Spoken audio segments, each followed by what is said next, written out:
بھول جاتا ہے. اسی طرح سے تعویذ اور تمیمہ میں آدمی شرک اور خرافات میں مبتلا ہو جاتا ہے. مثلا ایک مثالیں دیتا ہوں آپ کو تعویذوں کی. ایک کتاب میں اعمال قرآنی نام کی مارکیٹ میں کتاب ملتی ہے. اس کتاب میں لکھا ہوا ہے تعویذ مجرب. مجرب جس کا تجربہ کیا گیا، ٹرائیڈ اینڈ ٹیسٹڈ، اس کو مجرب بولتے ہیں. کیا لکھا ہے اس میں؟ کہتے ہیں از یک درویش باشرہ برائے درد ذہ. ایک بہت ہی شریعت کے پابند درویش نے یہ تعویذ دیا ہے عورت کے پیٹ میں بچے کے وقت میں جو دکھتا ہے، تکلیف ہوتی ہے، اس کے علاج کے لیے. اس نقش کو لکھ کر عورت کے داہنے ہاتھ پر رکھ دے، سیدھے ہاتھ میں رکھ دے، اور عورت اس کو بغور دیکھے، جلد لڑکا پیدا ہوگا انشاءاللہ تعالی. وہ کیا دیکھنا ہے؟ لکھتے ہیں نقش یہ ہے. کیا ہے نقش میں؟ باکس بنا ہوا ہے 786 اور جیم ہا خا طا وا عین قاف یا کاف لام میم اش شم 555 اس وق لام واو. یعنی اس کو دیکھنے سے کیا ہوگا؟ علی پہ جی میں تو پہلی میں پڑا ہوا ہے، لڑکا پیدا ہوگا اس کو دیکھ کے، اور بغور دیکھنا پڑے گا، اس کو کچھ تو دیکھنے والا ہے اس کے اندر. یعنی بغور اس کو دیکھ کے کیا ہوگا؟ لڑکا، وہ بھی کیسے؟ انسٹنٹ، جلدی پیدا ہوگا انشاءاللہ. یہ خرافات ہیں. یہ کیا ہے؟ یعنی نمبروں سے انسان الف با تا سے بچے پیدا ہوں گے، تو پیدا ہونے کے بعد پڑھنا ہے انہوں نے، لیکن پیدا ہونے کے پہلے ماں باپ بھی الف با پیدا کر کے پڑھ کے بچے پیدا کریں. کیا ہے یہ؟ وہ بھی لڑکی نہیں لڑکا. یعنی اس میں پاور ہے. اس میں الفابیٹ، کسی کو لڑکی چاہیے تو اس کا دوسرا ہوگا، پھر اس میں تا کی جگہ غین فے کچھ دوسرا لینا پڑے گا. شمسی قمری اس طرح سے ہوتے ہیں تجوید میں، یہ چینج کرنا پڑے گا اس کو. ایک جگہ لکھتے ہیں حب کے لیے. ایک بار ایک کتاب تذکرۃ الرشید، اس میں ایک تعویذ جلد 2 صفحہ نمبر 301 پہ تعویذ لکھا ہوا ہے. کہتے ہیں حب کے لیے، محبت پیدا کرنے کے لیے ایک بار آپ نے یہ عمل ارشاد فرمایا. اب دیکھیے یہ کیا تعویذ ہے. کہتے ہیں بسم اللہ صلی اللہ بسر محمد ہاتھ تیل منہ چکنا بیٹھوں سر ڈھاؤں تک باندھوں ٹھا کر باندھوں باندھوں سگرا گاؤں میرا جمن جتی یوں کہے منموہن میرا ناؤ بحق لا الہ الا اللہ محمد رسول اللہ صلی اللہ علیہ وسلم. کیا ہے؟ پھر سے پڑھ رہا ہوں ایک بار، سماعت فرمائے اس کو. کیا ہے؟ شروع ہو رہا بسم اللہ پہ، ختم ہو رہا لا الہ الا اللہ محمد رسول اللہ صلی اللہ علیہ وسلم پہ، لیکن بیچ میں کیا ہے؟ بیچ میں کیا ہے؟ کیا ہے؟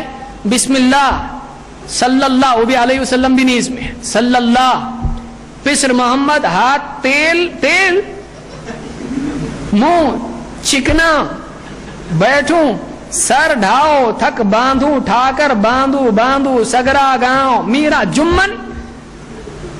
اس کا نام اگر جمن رکھ دیا جائے پسند کرے گا؟ اللہ کو پکارا، اللہ سے مدد. جمن جتی کیا ہے؟ میرا جمن جتی کیا ہے؟ میرا جمن جتی یوں کہے منموہن. آپ ہی نے پرائم منسٹر کا نام ہے منموہن. یہ کون سی زبان؟ عربی ہے، ہندی ہے. منموہن. میرا کدھر ہے؟ جمن وہ سب نام چن چن کے لیے ہوئے ہیں. جمن میرا ناؤ بحق، پھر اینڈ میں واپس شریف بحق لا الہ الا اللہ محمد رسول اللہ صلی اللہ علیہ وسلم. ایک بار 41 بار پڑھ کر صبح شام زبان سے یہی نکلنے لگے گا اگر 41 بار پڑھے گا تو.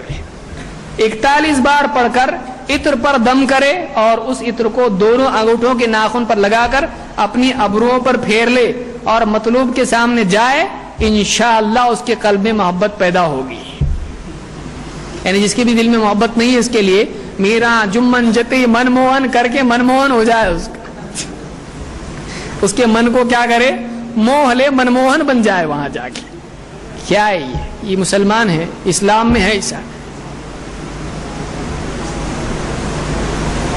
اللہ تعالیٰ قرآن کریم میں فرماتا ہے ان الذین آمنوا وعملوا الصالحات سیجعل لهم الرحمن ودا. جو لوگ ایمان لائے اور نیک عمل کرتے رہے، ان قریب رحمان ان کے لیے لوگوں کے دلوں میں محبت پیدا کر دے گا. ایمان و عمل ہے. یہ منموہن ہمارے لیے طریقہ نہیں ہے. اسی طرح سے ایک جگہ لکھا ہے کہ آیت وما محمد اخیراً میں کچھ ایک چیزیں ذکر کر رہا ہوں. وما محمد الا رسول سے انقلبتم تک جس کی نکسیر جاری ہو، ناک جس کی خون نکلتا ہو، اس آیت کو مریض کی دونوں آنکھوں کے درمیان ناک کے اوپر باندھ دے، یہاں ادھر باندھ دے. اگر کسی عورت کا خون جاری ہو جاوے، یعنی عورت کو حیض بہت آتا ہو یا اس کا استحاضہ ہو، خون جاری ہو جاوے، تو اس آیت کو 3 پرچوں پر لکھے، ایک پرچہ اس کے اگلے دامن میں باندھ دے، ایک پچھلے دامن میں، اور ایک زیر ناف، ناف کے نیچے باندھ دے.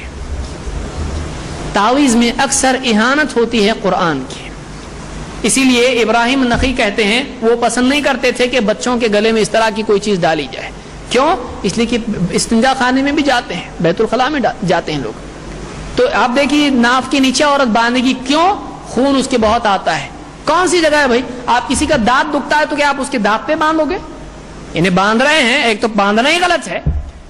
جہاں دکھ رہا ہے، گلے میں دکھ رہا ہے گلے میں، بازو پہ باندھو، پیٹ سر میں باندھیں گے. ناف کے نیچے باندھنا کس نے سکھایا آپ کو؟ وہاں کیوں؟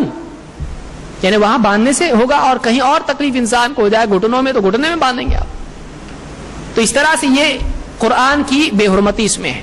اسی طرح سے کہتے ہیں بچے کا درد ہونا، بچہ ہونے کا درد، اس کے بارے میں تعویذ کہتے ہیں یہ آیت ایک پرچے پر لکھ کر پاک کپڑے میں لپیٹ کر عورت کی بائیں ران میں باندھے یا شیرینی پر پڑھ کر اس کو کھلاوے، انشاءاللہ تعالی بچہ آسانی سے پیدا ہوگا.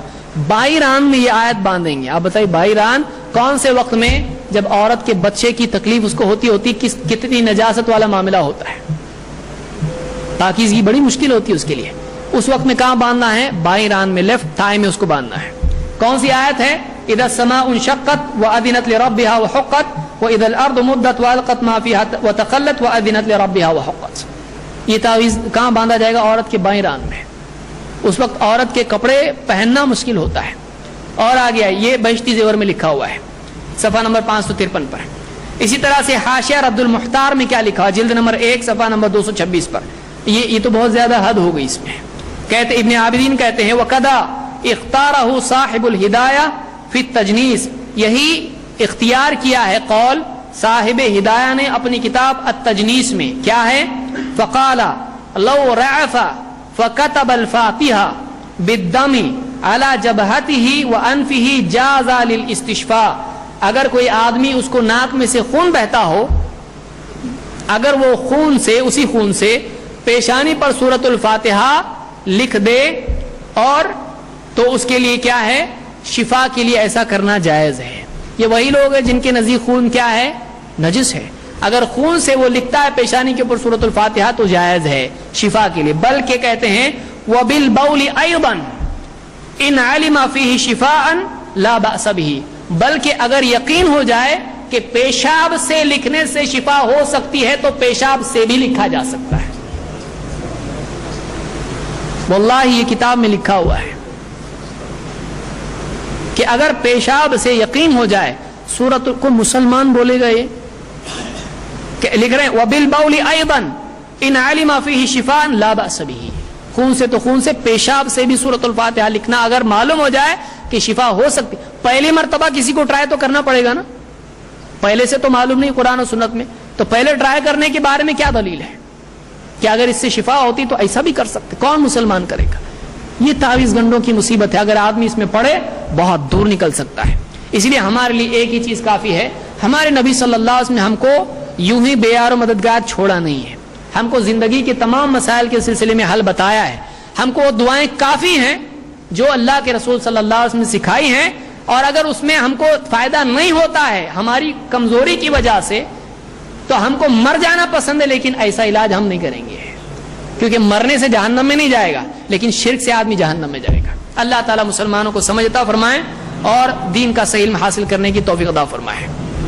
اللہ تعالیٰ ہم کو سمجھ عطا فرمائے اور شرک سے اور اس کی ساری شاخوں سے بچنے کی توفیق عطا فرمائے.